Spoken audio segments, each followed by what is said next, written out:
For my fourth video reflection, I did 5 keys to rigorous project-based learning. This video talks about the 5 different components that are important to make your problem-based learning authentic, valuable, and rigorous. I personally have tried the problem-based learning for several years now, and I do really enjoy it. It does make it more meaningful for the students. It does make it less cumbersome for the teachers. A lot of times the initial setup is more time consuming, but once you have these set in place, it is more one-on-one. Teachers can facilitate instead of being the front of the room, and they can really work with the students and watch the students interact with each other to work on these problem-based learning exercises.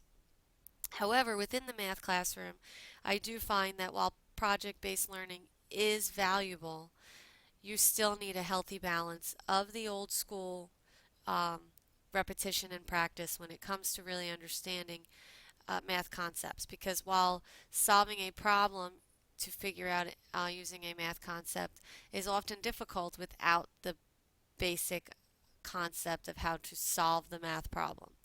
But the basic 5 keys to the rigorous project-based learning that they discussed was number 1 was real-world connection. Make it authentic to the students, make it meaningful to the students. Number 2, core to learning.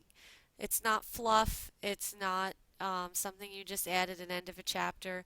It is where learning takes place. Again, as I stated with math, there are certain things that can be incorporated into that, but certain parts that will also need that direct instruction. Number 3, structured collaboration. The students work together. However, it is not that they necessarily, you do half and I do half. They all can have a role. They can brainstorm together. One example in the video, they had a couple of students were the thinkers that came up with the idea.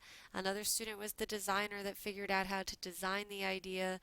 And the third student was the project manager, and he put the plan into motion. Student driven, the students are the ones that have to make the decisions. The students are the ones that have to work through the project.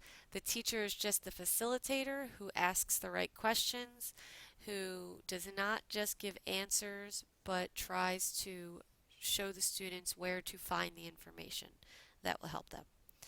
And number 5, multifaceted assessment. You do formative assessments throughout the project, not just necessarily the final project.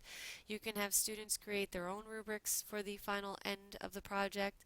The formative assessments are going to be key to making sure that the project-based learning is taking place throughout, and that can be done in many different ways, as simple as teacher observation and discussion into checklists and monitoring the student progress.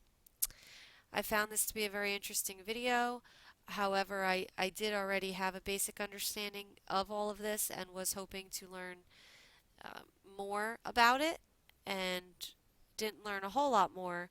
However, I do believe in the project-based learning process, and I think it's a great tool within a classroom.